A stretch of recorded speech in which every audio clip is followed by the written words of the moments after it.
Hola, ¿cómo les va? Tengan todos pero muy buen sábado, comienzo de fin de semana para muchos.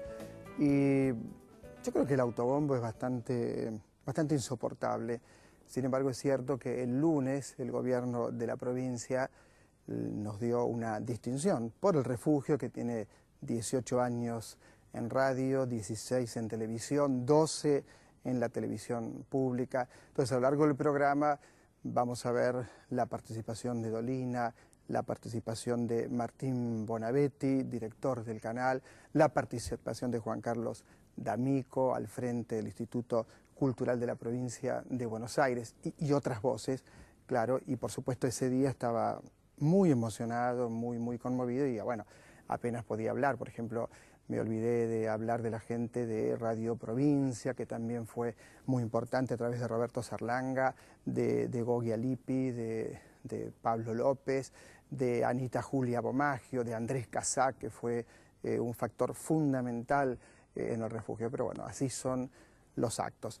Antes de todo esto, les quiero contar que Ricardo Piglia obtuvo el premio y muy merecido Rómulo Gallegos por Blanco Nocturno y por supuesto va a estar con nosotros hoy aquí en el refugio. Usted a lo mejor lo conoce por Respiración Artificial o por Plata Quemada, un premio importantísimo más allá de los $100.000, que significa el premio que a nadie le viene nada mal. También hoy una escritora de la cual Fogwill dijo, y con bastante razón, que era la mejor cuentista argentina, Eve Ward, y fíjate este libro, Viajera Crónica. Ella quizás cuenta o nos dice que es un libro de viajes, no, es un libro de cuentos, en mi opinión, que por supuesto tienen que ver con viajes a pequeñas localidades, viajes a Montevideo, Alabama, etc. Bien, además un grupo de teatro, los que a mí más me gustan, La Carbonera, con una obra estupenda que Se alquila, y Eloísa Cartonera, cómo se fabrican esos libros que cuestan 5 pesos, que tienen tapa de cartón y que lo hacen los cartoneros. Los cartoneros están hoy aquí, por supuesto, en el refugio. Vamos con una película, uno de los pocos estrenos rescatables de la semana, Blood Valentine. ¿Qué cuenta Blood Valentine? Ahí están las imágenes. Se trata de una historia de amor que alguna vez fue y ahora aparece un permanente juego entre pasado y presente. En el pasado, toda la vitalidad, toda la gracia que está allí en estas imágenes que estamos viendo. En el presente, un matrimonio con una hija que se derrumba casi de manera inexorable. Y ahí hay dos muy buenos actores, Ryan Gosling y Michelle Williams, dándole vida a cada minuto de estas criaturas bastante atormentadas sobre el final de la vida. La película tiene probablemente quizás un único error, que hay un exceso de recursos, ese recurso de ida y vuelta, de ir y volver del pasado al presente, por momentos se hace moroso. Y por otra parte, quizá la cámara podría haberse quedado un poco más quieta en lugar de tanto movimiento, que a la larga genera algo que nos gusta llamar belleza parasitaria. De cualquier manera, es una muy buena película, es una película muy recomendable, dura 110 minutos, está bien dirigida con algunos reparos. Yo creo que si a la película le quitaban 15 minutos hubiera estado perfecta. ¿Qué dijo Alejandro Dolina el lunes? Lo vemos.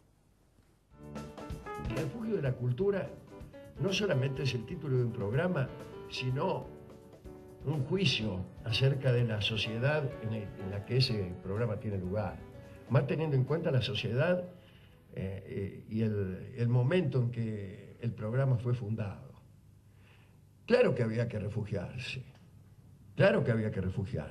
y que si uno salía del refugio corría el riesgo de encontrarse con fuertes huracanes mediáticos que tendían más bien a dispersar todo elemento de orden, el concierto y el pensamiento. Así que ciertamente había que refugiarse y hasta meterse bajo de la cama y hasta disimular a veces, como hemos tenido que hacer muchos, no yo,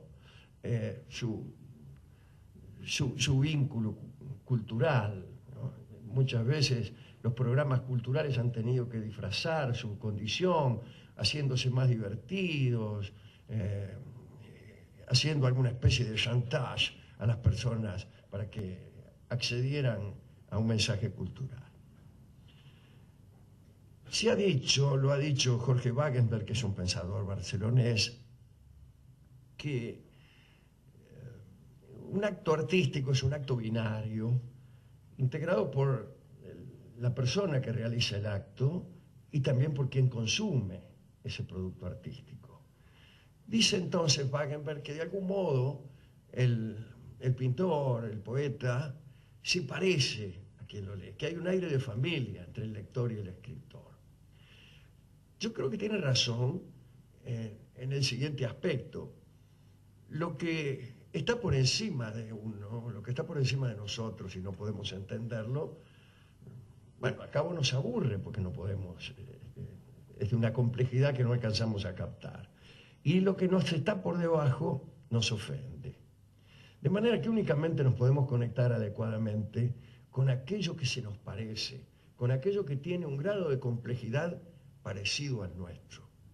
De manera que uno de los orgullos, de los poquísimos orgullos intelectuales que puedo acreditar, es el de haber disfrutado siempre del programa El Refugio de la Cultura, lo cual me permite suponer, siquiera siguiendo las pautas de Wagenberg, un cierto parecido en la complejidad de nuestras almas. Este programa y las personas como vos son buenos para los que están en la cumbre del conocimiento y para los que apenas se asoman.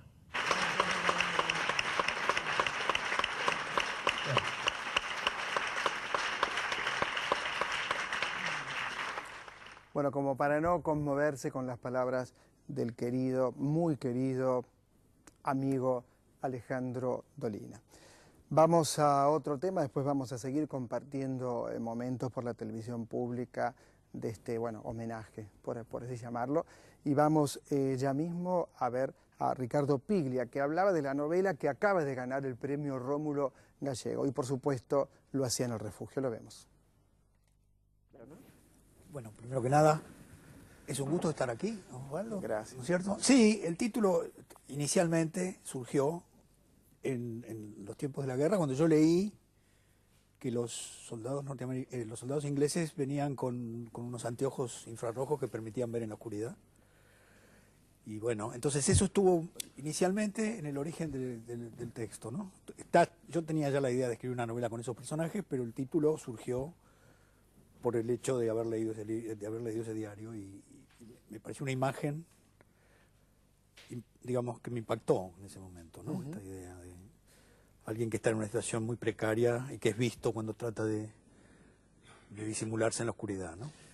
Toda tu vida tuviste una cercanía a la novela policial y aquí hay también mucho de policial. ¿Quién mató a Tony Durán? Es una pregunta claro, que uno se hace. Sí, yo diría que el género, para hablar así, lo que sería lo más ligado al género y al conflicto también con el género, mis relaciones con los géneros son siempre, digamos, de intimidad y de distancia, ¿no es verdad? Me parece que el que trae el género es el comisario Croce, que es un personaje, digamos, que investiga esa situación y que a partir de esa investigación se van desentrañando tramas más bien sociales, digamos así. Investiga con métodos no convencionales. Exactamente, porque originalmente también yo había estado muchas veces con la idea de escribir un relato policial con un detective que estuviera medio loco, digamos, ¿no? En contra de la gran tradición del género, que como sabemos los detectives son siempre racionalistas extremos, o en el caso de Marlowe y los norteamericanos son inteligentes y físicos en su accionar. En cambio aquí pensé en un comisario de pueblo que tuviera intuiciones muy fuertes y que nunca pudiera probar del todo el motivo por el cual había descubierto algunas cosas, ¿no? Y descifrado algunos enigmas, ¿no? Y bueno, eso fue lo que construyó este personaje y entonces él es el que en verdad comienza esta investigación sobre el crimen. Sí. Yo siempre digo que cuando uno habla de una novela no puede contar lo central, que es el tono, que es la prosa.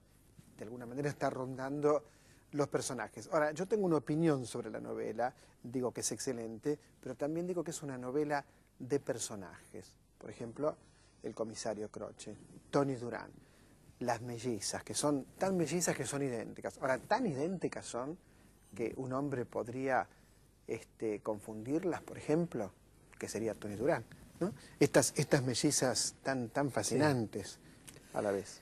Me interesaba un poco una cuestión que estaba como un horizonte del libro, ¿no? Aparte de los personajes, que son, es verdad lo que decís, para mí fue el centro de la idea inicial de la novela, hacer una novela con personajes, que las relaciones entre ellos construyeran la trama, no tener la trama antes, digamos, sino tener primero los personajes y después ver cómo se desarrolla la trama, ¿no es verdad? Pero otro elemento que estaba presente, como una suerte de algo que yo mismo trataba de descifrar, es la noción del parecido, de lo similar. ¿Qué quiere decir ser parecido a algo? ¿Qué quiere decir el parecido? Que es algo que a Croce le interesa mucho como cuestión. Entonces, las hermanas están en una punta de esa cuestión, porque ellas mismas luchan por diferenciarse, desde luego. Y por otro lado hay gente muy diferente que trata de parecerse, ¿no? Esos sistemas que en los pueblos, además, suelen ser muy comunes. Y se recupera al célebre Renzi, ¿te acordás? Renzi vuelve siempre, ¿no? Como una especie de... Es como un bastón para mí en los relatos, ¿no? Yo sé más o menos cómo va a ver las cosas y siempre me permite tener una perspectiva en la historia, que es una perspectiva un poco diferente a la de la trama misma. Él siempre aparece ahí un poco inesperadamente. Y en esta novela viene porque él es un periodista, entonces lo mandan a cubrir el caso, pero se enamora de una de las chicas, de las mellizas, y se queda más tiempo que el recomendable. Y por lo tanto, bueno, él forma entonces parte de aquellos que intentan entender lo que ha pasado en el pueblo. ¿De qué manera podríamos pensar esta trama y esta idea que estás desarrollando con el año 1972, que es un año donde todavía no estamos ni en el 73 ni en el 76? Exactamente. Nunca son neutros, sabemos. En general nunca son neutras las épocas en las que uno vive, y en la historia argentina menos, ¿no es cierto? Pero de todas maneras, el año 72 es un año que tiene como cierta liviandad en relación con los demás, y entonces no tiene esa carga que yo trataba de evitar, en el sentido, una carga que suele ser a veces usada por algunos novelistas para, digamos, darle una pátina a sus novelas, como hacerlas, digamos, más visibles, porque uno localiza una novela en un momento que los lectores van a conocer. Aquí yo busqué más bien al revés, busqué un momento, que es un momento de transición. Se dice que Perón está por volver, ese sería el primer regreso de Perón. Ese sería el hecho político del cual se habla de una manera completamente natural. O sea, la política yo intento que forme parte de la experiencia cotidiana, ¿no?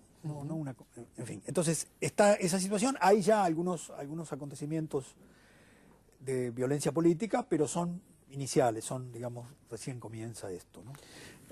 Hay algo que me parece que le da una enorme densidad casi filosófica a la novela, que sería el tema de la verdad y la imposibilidad de conocer la verdad. Sí. Casi un tema nietzscheano, ¿no? Sí, yo te voy a decir que yo soy de los que creen que se puede conocer la verdad. Yo soy de los que creen que hay una verdad, que hay una realidad, que no todo es ficción, que no todo es mundo virtual, ¿no? En fin, yo soy de los que se opone a esa tendencia que está más o menos de moda en la filosofía contemporánea, que tiende a ver siempre. Pero a mí me parece que la literatura es justamente la que nos permite discutir la relación entre ficción, verdad, entre mentira y falsedad o verdad. Me parece que el tema de la literatura es la tensión entre esos dos campos, y en ese sentido es un lugar de experimentación sobre esa relación, que después en la vida concreta, digamos, me parece que el registro es otro. Uno sabe dónde está la verdad. Uno tiene tendencia, o me parece a mí, tiene tendencia a trabajar sobre la base de ciertas certidumbres y ciertas verdades, y no todo a uno le da lo mismo, me parece. No, por ahí no verdades absolutas, ¿no? No, claro.